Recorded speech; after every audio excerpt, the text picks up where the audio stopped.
Welcome back, ladies and gentlemen, to the latest edition of the Woke Bros. Of course, I'm your co-host, Big Wos, and I'm back in Southern California, and I'm joined by my man, my brother, Nando Vila. What's going on, brother? How's it going, baby? It's good to have you back. It's good to be back. It's good to be home, man. It's good to sleep in your own bed. You know what I mean? Wake up, scratching your balls, nobody there to bother you. It's really just amazing to be back home. Yeah. But yeah, man, on today's show, I've kind of been slightly paying attention to this LIV Golf, Saudi Arabia situation that's happening. I find it to be very amusing for on so many different levels related to the type of stuff that we care about on this show. So I just wanted to rap with you about that. But Nando, it's crazy, but there's actually some policy news Yeah. in the news this week. A break from the normal malaise that has been the awful Joe Biden administration. And yeah, some of the highlights. They're allegedly finally trying to make some reforms to Medicare prescription drugs. They're trying to do what basically everybody else does when they're a bulk buyer and get a fucking deal on these prescriptions instead of getting raked over the coals by the pharmaceutical companies. Trying to throw that in a bill. They're trying to codify gay marriage rights, which again, like, just hilarious and laughable that this is something that they're trying to do now finally. Of course, and the one that I found to be the most interesting is what's being called the CHIPS Act. Basically, they're gonna pump a shit ton of money into private chip manufacturing companies like Intel and some other companies to try to address the shortage of these computer chips here domestically, to address the problems with supply and demand issues that we're having in industries like automobiles, etc. Nando, I wanted to talk to you about it because we had previously talked about the inflation problem and how they're always doing the stupid 1970s shit and, like, yeah, let's just raise interest rates, put the squeeze to the poorest Americans, and make them feel the brunt of the inflation hit, and the recession, and keep it pushing. And you specifically, Nando, was like, yo, if we were smart, we would direct government funds to addressing the actual causal problems of this damn inflation. And this chips thing seems to be doing that, even if it's doing it in a way that is an extreme, massive corporate welfare, just basically blank check to some rich ass corporations. Yeah. I mean, I think, like, on the one hand, the government should be active in industrial policy and dedicating resources and using its power and money and leverage to basically take a more active role in economic policy and industrial policy. Like, on that front, that's great. I think, like, it's just funny that what goes through in the Senate vote, you know what I mean? Because this got 64 votes, meaning it got a bunch of Republicans and whatever. And it's like, I don't know, like, chips in America are made by, like, Intel, Very rich Intel, company. Intel made $20 billion in profits in 2021. The Intel CEO made $179 million in the last year. And they're getting like $50 billion. And I juxtapose it against something like the baby formula shortage. Do you remember that? Yeah. It's still going on. Like, there's still a massive shortage. I mean, I can't think of anything more crucial, which is, feeding babies, because, like, women who can't breastfeed, like, what else can they do to feed a baby if they don't have formula? And no $50 billion to just kind of force the formula manufacturers to pump out more.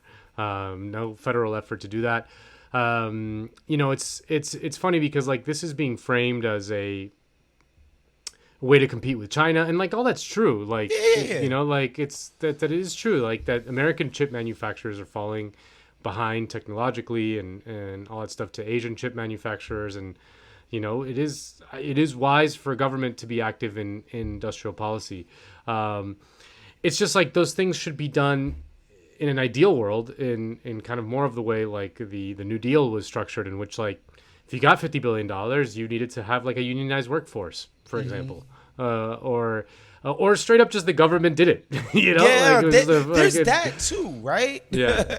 Like you could just like, you know, the government could just like take over the baby formula factory and run it itself.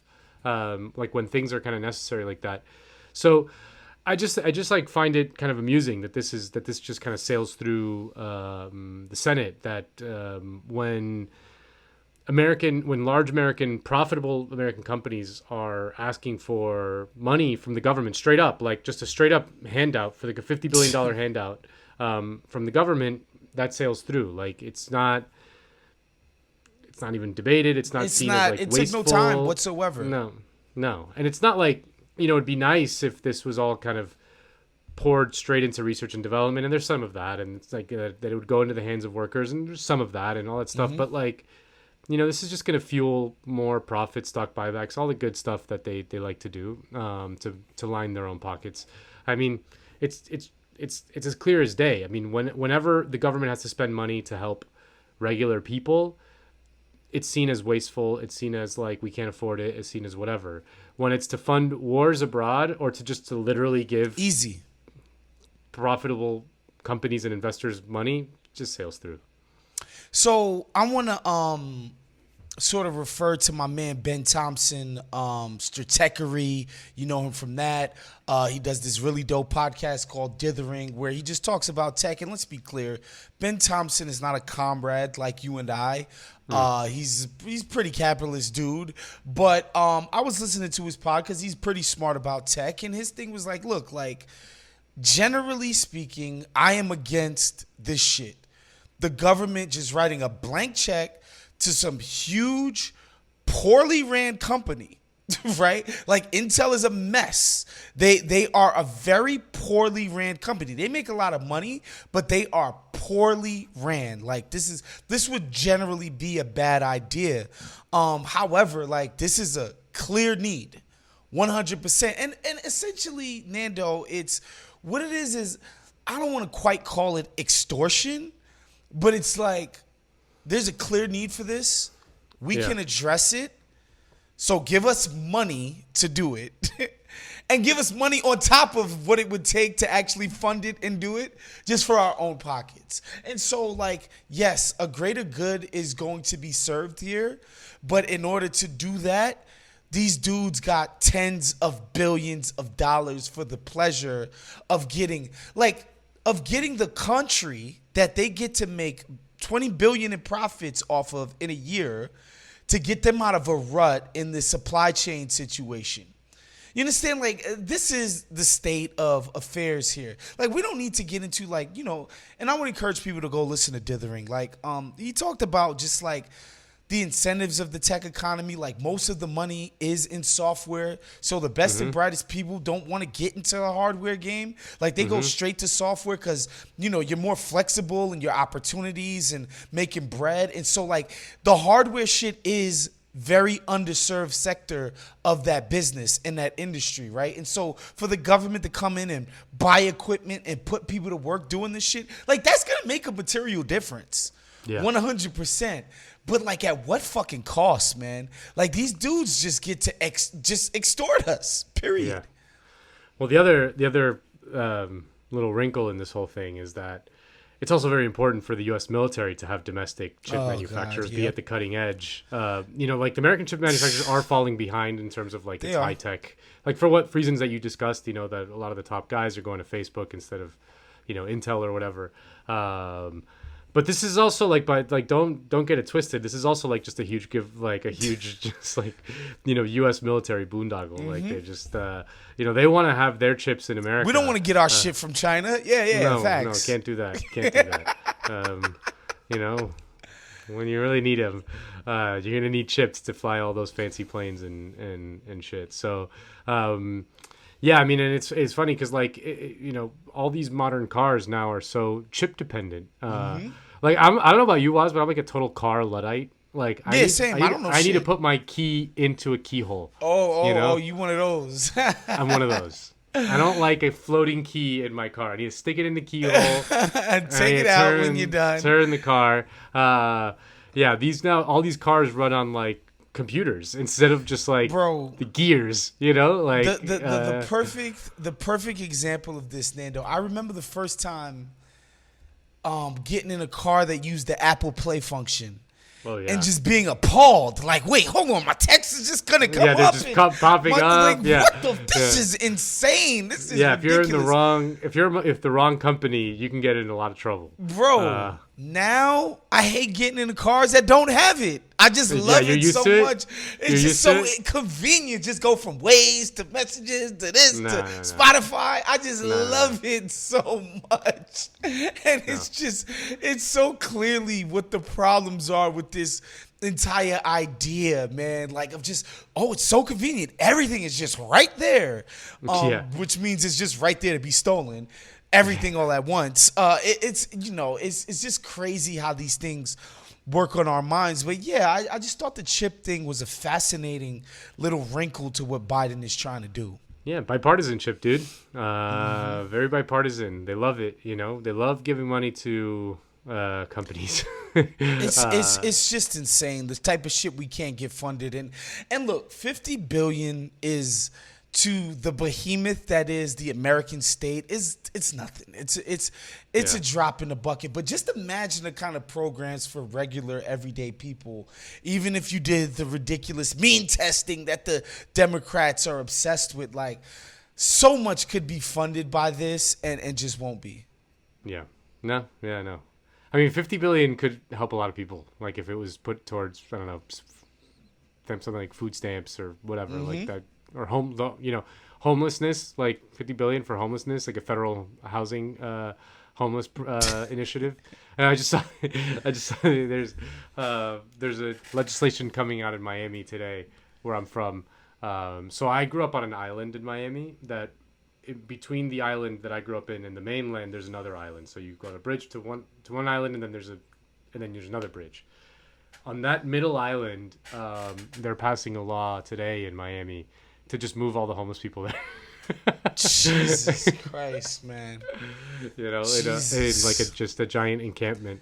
This is the kind of shit that, like, they would put in post-apocalyptic. Oh yeah, it's like Escape from New York. It's like a dystopia.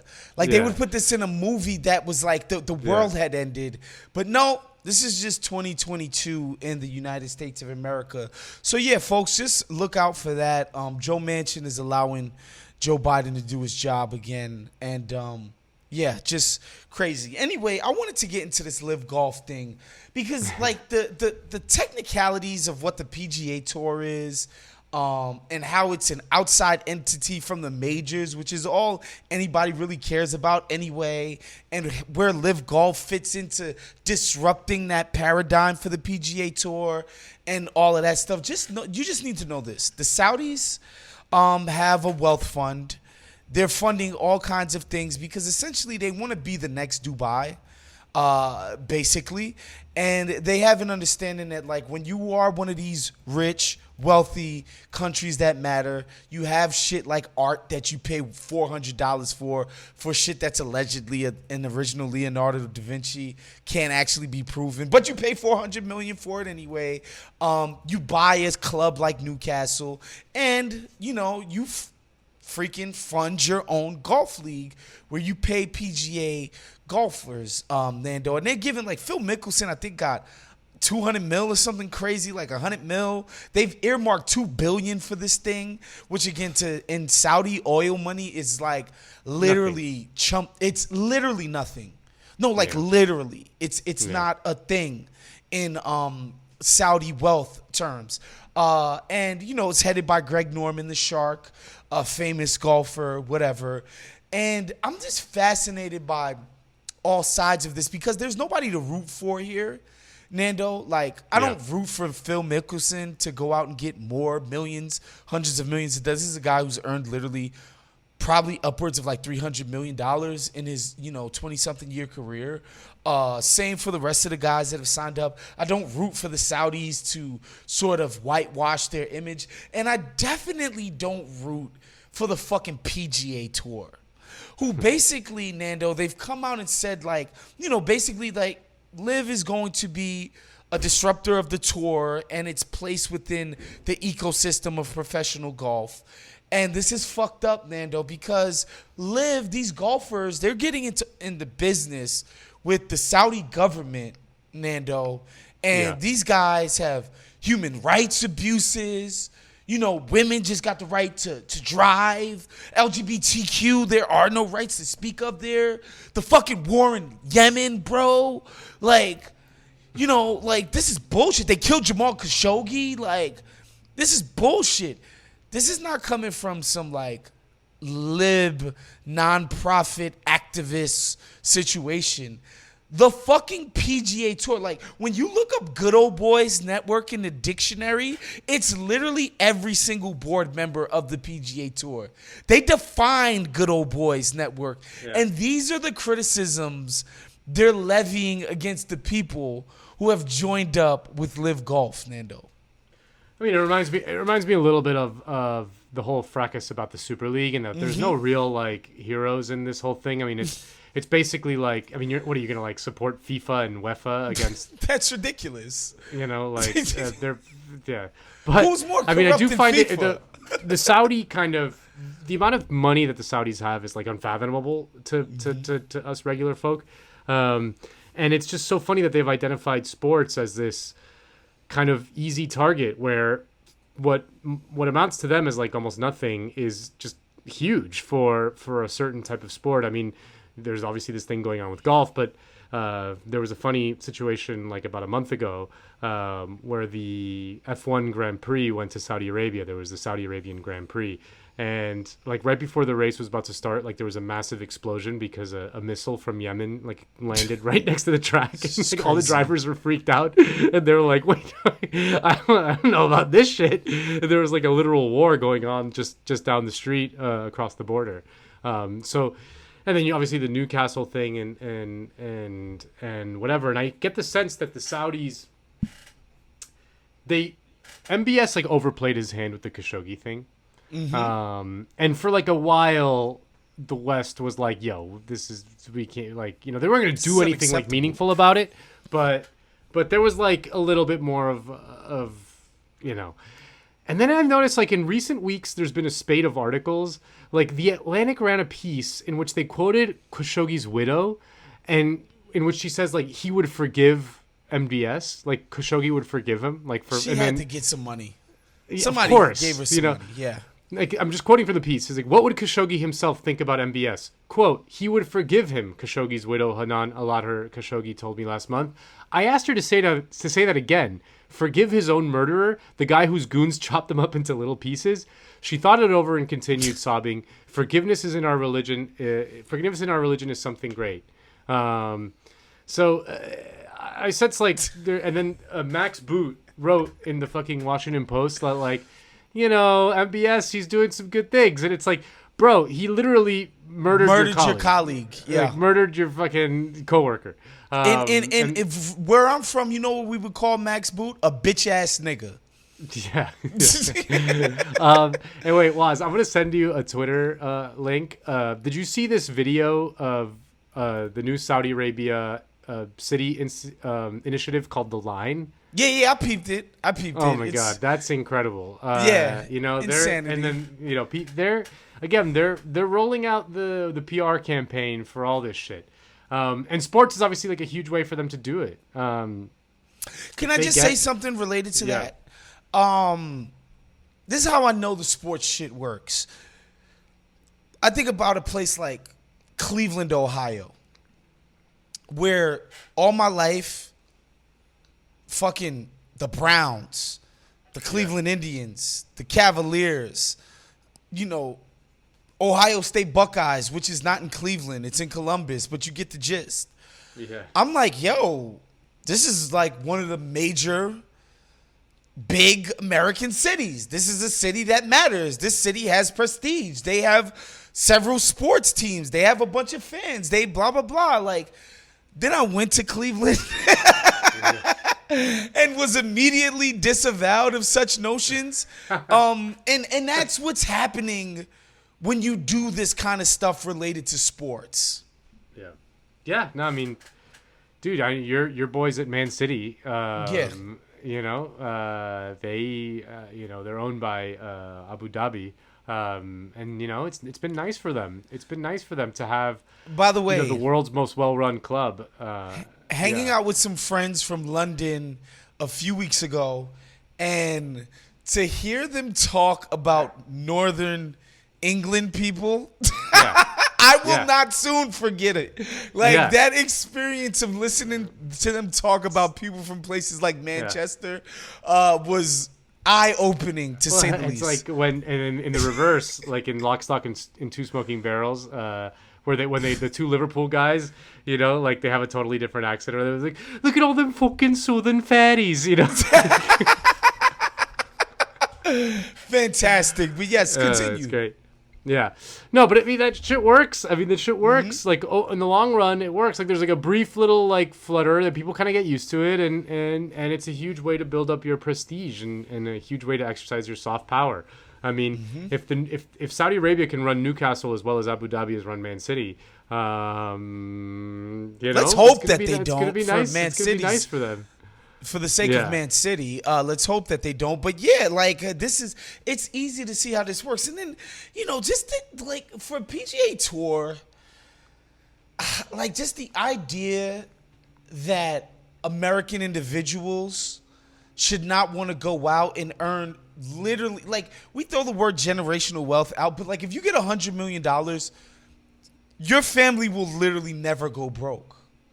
Ever. Yeah. Like, that's just generations of your family will live off of and nothing else, right? So how does it work? Is it a tour? Is it like it's a tour? Still have like it's a tour. It's 14 owned by the matches. Saudis. Yeah, 14 tournaments a year. That's like part of the appeal. It's less arduous than the PGA Tour. Stuff like the British Open, the Masters, the U.S. Open. These are separate entities from the tour. And so they don't even it's like, okay, you're still invited to come play at the tour, the majors. Right. I mean, to go play at the majors, which is all anybody really gives a fuck about anyway. And so it's just like fans want to watch the best guys play. And that's basically the beginning and the end of it. I mean, it's akin to, like, I guess, again, I mean, I think... It's like if the XFL were a direct competitor. It's more like criticizing a player for signing for Man City. Yeah, I guess. Period. You know what I mean? Like Erling Haaland, who's like a fucking freak of nature. He's so good. I'm like, you're supporting human rights abuses. It's like, what the fuck are you talking about? And I mean, I don't know if it's exactly the same thing. I mean, I haven't really thought about this too much. I'm just talking shit. It's not exactly the same thing, but the point that I'm trying to make, Nando, is like the entire point of the American military-industrial situation and American hegemony and all of the shit that we do abroad is so that American business interests can basically do what they want to do with impunity, right? Be extractive in all kinds of places like Africa, like Southeast Asia, like wherever. It doesn't matter that we put, Central America. It doesn't matter that we put dictators in charge who have death squads and kill gay people and kill journalists. Like, nobody ever brings this shit up when American corporate interests are doing the exact same thing. This idea that individuals should somehow be more moral when getting themselves and their family paid from problematic regimes. I don't understand the basis of this. Is what we've been doing for literally 100 years. Yeah. Yeah. I mean, it is kind of like a weird situation. Like, it's just like, what? It's just kind of funny that they're just like, they just saw like golf. Let's buy it. All of it. Fuck it. Wait, who are any players holding out? Like, is it gonna? Nah, Rory. Like, people. Tiger came out and spoke against it. Was like, this is bullshit. This is not real competition. But I guess the way you're explaining it, it's almost like you can have your cake and eat it too, right? Like, 'cause you're not skipping out on Augusta. You can, but there's another key distinction. Like, your money's guaranteed. Like, that was the thing that Tiger railed against. He was like, you're not even playing for a purse. So how is this a real competition? This is Fugazi. Yeah. You know what I'm saying? Like, when you go to the Masters, You're playing for the highest fucking check when you win. Yeah. I mean, I guess, like, you can make the same, like, you know, in the NBA, your money's guaranteed. I mean, I guess you can have, like, bonuses in there for stuff. But something. You know, I don't know. I don't know. But, like, I'm just like, this seems like a no-brainer for the golfers who are doing it. This idea that they should be trying to preserve. And, like, are they just, like, making, like, how much more are they making than they like would? 4 times. Fourfold. 4 times. Yeah. Yeah. Like, I mean, basically, that's tough. I was watching Yeah. some shit. My man, Kevin Clark from The Ringer, he's our football guy, but he's a big golf person. He was just basically like, it would be like if Aaron Rodgers, who's making 40-something million, I think, per year, signed a deal for $160 million per year for 4 years. Yeah. You know what I'm saying? Like, the money is ridiculous. I mean, the funny thing has been like, I mean, I saw the Phil Mickelson tying himself into 1,000,000 knots, trying to be like, you know, trying to have his cake and eat it too. Just be like, yeah, I'll take the $100 million, but I condemn the stuff. Yeah, you know, I condemn. Yo, Nando. Like what? When did we start blaming the Saudis for 9/11? That I feel like it's a very new phenomenon.